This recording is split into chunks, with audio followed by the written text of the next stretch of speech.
You are now watching The Beach. It's been almost a year since the Mario Kart 8 Deluxe DLC released, and to put it lightly, Wave 1 was an absolute flaming bag of moo-moo doo-doo. The fact that it essentially confirmed Mario Kart 9 wouldn't happen this generation, and the trade-off being something that was so cheaply made and ripped directly from Mario Kart Tour, left I and many other Mario Kart fans feeling burned. It wasn't good, and I wasn't enthused at all for Wave 2. But then, something interesting happened. While Wave 2 wasn't perfect, it did showcase that the DLC tracks were seemingly becoming more than just Mario Kart Tour tracks. Graphically, they were getting significantly better, but more importantly, they were becoming more fun. And with Wave 3, I was blown away. Nearly every track was incredible, and to put it simply, I was one happy gator. And it was perfect to end it off with Rainbow Road from Mario Kart 7. So with Wave 4, my expectations were naturally quite high. Considering it's been almost a year and just how many tracks we've gotten, I also wanted to go back to the discussion of, is the DLC enough to satisfy the need for Mario Kart 9, especially keeping the redemption arc in mind? As always, I'll be rating the tracks on the unofficial Mario scale. So on a scale of Cloud to Superstar, how is Wave 4? The first cup is the Fruit Cup. I don't know why, but I couldn't help but chuckle because of the name of the cup. You ever had a school lunch and got the fruit cups, which were little chunks of goodness knows what, in corn syrup? That's what it reminded me of. Just a stupid chuckle, nothing gut-bustingly hilarious, but still pretty funny. Perhaps if we get a cheese cup, it'll be so dang cheesy that it's hilarious. I'm talking too much, aren't I? Well, to be honest, I have more to say about the name of the cup being the Fruit Cup than the first track. The first track is Amsterdam Drift. The track stands out for a variety of reasons. It stands out because it doesn't stand out. Visually, it looks quite flat, and the track design itself isn't anything too special. It just feels fairly standard, with it mostly being driving through a city with an underwater segment. The only memorable portion is the drive through the flowers, but the flowers don't even look good. Your flowers suck! Tiptoe through the tulips, and you'll notice just how flat and boring they look. And Mario Kart 8 Deluxe proved that it can have beautiful topiary. Why this track turned out so bland is beyond me. And it's not even well designed. There are so many arrows that it clearly wasn't optimized for Mario Kart 8 Deluxe. At least the music is pretty good.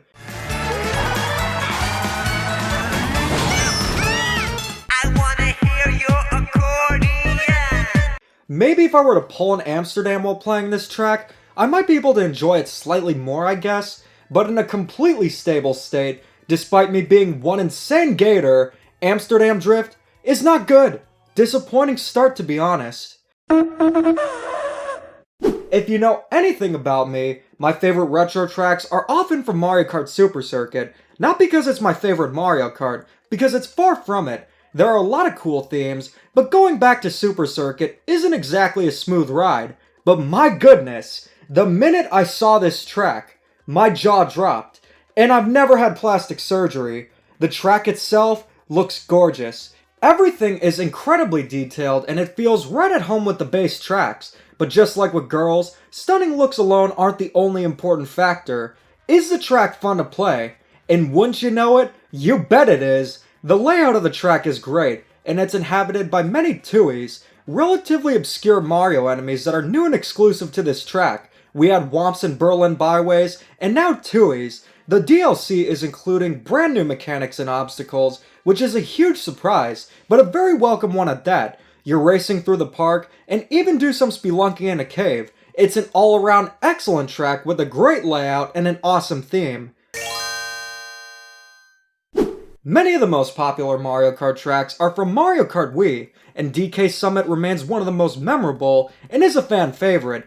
It's all about tricking off half-pipes, and it feels like you're snowboarding. I initially was a bit wary about the track coming to Mario Kart 8 Deluxe, considering the game wasn't designed to have half-pipes in mind. Merry Mountain and Maple Treeway experimented with them a little bit, but they weren't solely designed around them. But I'm happy to say DK Summit is just as awesome as it was in Mario Kart Wii, and is an absolute blast. It's such a change in pace from the other tracks, which is what makes it stand out. Visually, it also looks quite nice, though I think it could have looked slightly better. Playing this track in 200cc is bringing it to a whole new level. I initially did think the snow was a bit hard to dodge, but I went back and played it and realized, you know what? It's just a skill thing. Just like Riverside Park, DK Summit is quite literally peak.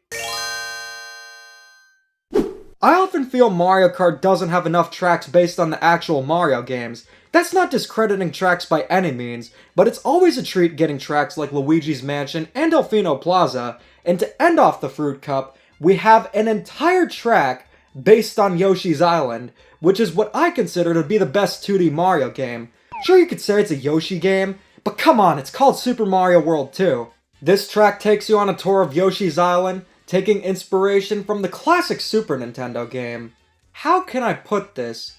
This track isn't just good, it's incredible. Not only does it bring Yoshi's Island and Mario Kart beautifully, but every little detail fits the Yoshi's Island theme.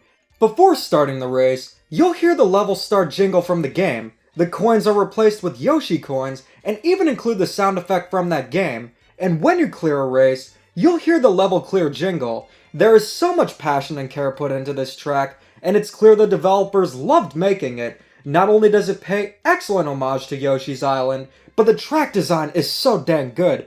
You'll be dodging stilt guys, gliding into the clouds, and even have the chance to use a bridge for a shortcut. Words cannot describe how much I love Yoshi's Island. When playing with friends, I choose this track at least 3 times, and it's always a joy to go back to. Forget Superstar, this track alone deserves a ranking even higher.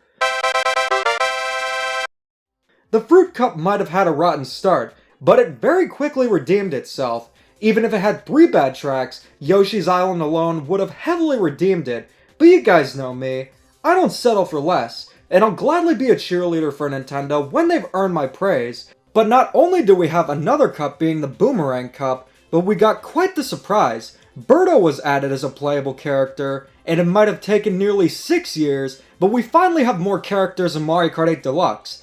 And I'm all for it. The roster was the only thing bringing the game down, but considering we have 5 more characters coming, that could redeem it as well. But considering Birdo was chosen to be the first character, I find that quite interesting. Maybe it's because of Yoshi's Island, but Birdo is yet to appear in a Yoshi game. Like, I get that Birdo and Yoshi are kind of a thing, but Birdo being the first additional character is quite surprising.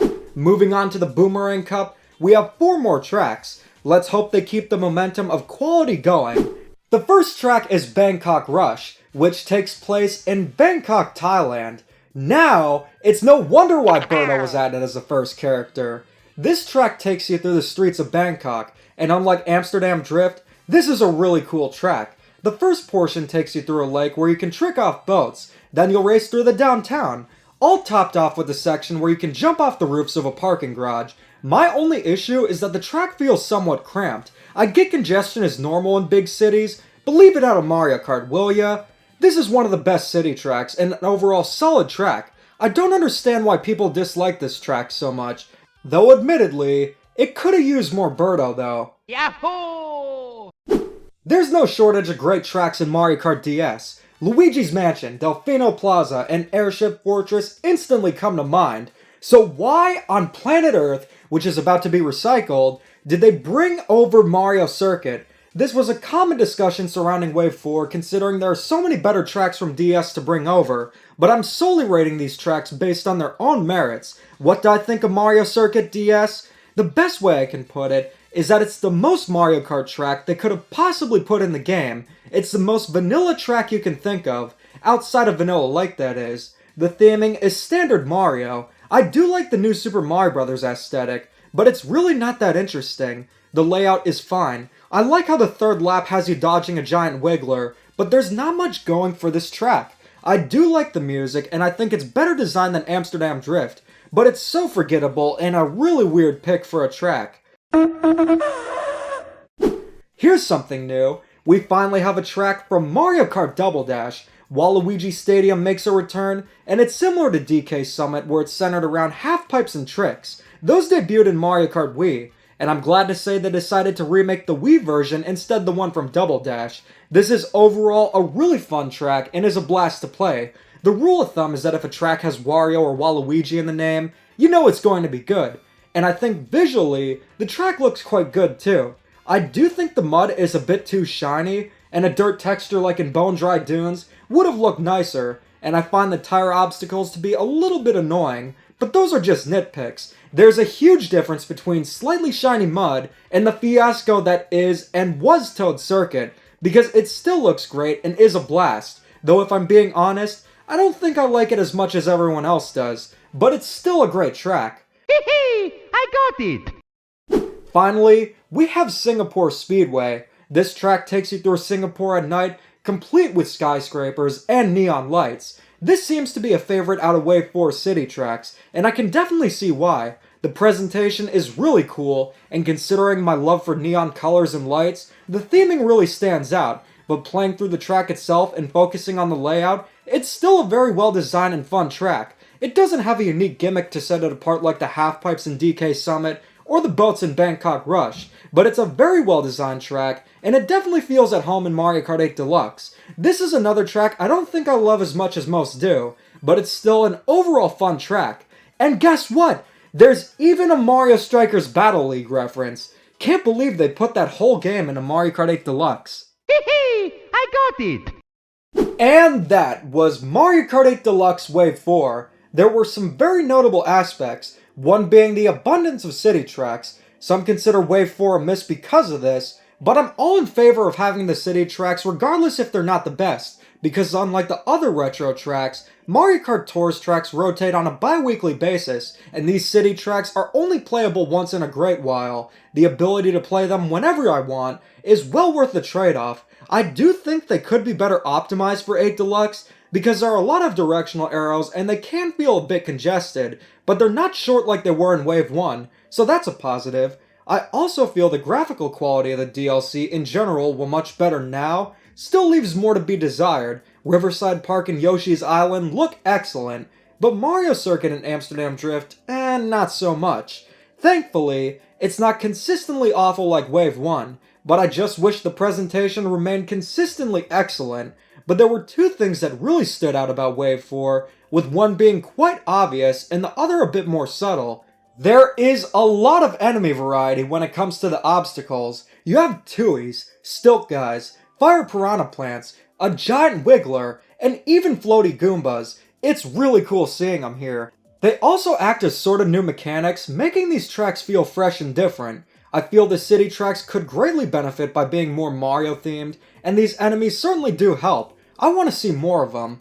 But the most notable aspect is the confirmation of additional characters. We have 5 more slots, which isn't a lot, but if Pauline, Funky Kong, Diddy Kong, Petey Piranha, and Kamek are added, I think that would make the roster much better. Apparently, it's quite easy to bring characters over from Tour, so I wouldn't be surprised if they decide to add even more. Preserving Tour's content is only a good thing, and I want to be able to play as Pauline in a game I actually want to play. If I had to choose just 5 characters, my picks would be Pauline, Funky Kong, Rob, Kamek, and Pac-Man, but the ones I listed prior are far more likely. Considering how Wave 4 turned out, what did I overall think? I thought it was pretty good, mainly due to Yoshi's Island, Riverside Park, DK Summit, and of course Birdo, but I still think Wave 3 is still by far the best wave. Now that it's been nearly a year, am I content with the DLC? Honestly, if we keep getting tracks of the quality of Yoshi's Island, and the tracks remain mostly great, I'm honestly okay with not getting Mario Kart 9 this generation. Part of it also has to do with my biggest fear for Mario Kart 9. I'm always worried about it being a sort of live service game. I really wouldn't want it to get the treatment the Mario sports games do. But with Mario Kart 8 Deluxe, it's already a fantastic game, and these tracks are additional content. But like I said before, if Mario Kart 9 follows a games as a service sort of thing, I think I might just die. But here's the thing, I had the question of, why did Nintendo decide to completely improve the DLC after the notorious Wave 1? I had a conversation with my friend about it, and he was saying that Mario Kart 8 Deluxe is essentially the star game on the Switch, and they wouldn't want it to look embarrassing considering just how bad Wave 1 is. So maybe they decided to listen to the feedback, And for Mario Kart 9, considering that's probably going to be the signature game on whatever the Switch successor will be, I don't think we need to worry too much. But as it stands, the Mario Kart 8 Deluxe DLC redeemed itself, and I'm quite content. Honestly, I don't think we'd be here if we listened to the guy on Twitter who said those who denounce the graphics have unhappy lives, because the feedback probably resulted in something like Yoshi's Island, and I couldn't be happier. I love that track. The only other additions I'd like for the DLC are Wario Coliseum. That has been a track I've really wanted to see in Mario Kart 8 ever since the beginning, and of course anything from the arcade games, but that last one is highly unlikely. So what do you guys think? What is your favorite track from Wave 4? Why is it Yoshi's Island? And which characters would you like to see? Let me know in the comments, and as always, keep calm and dada on.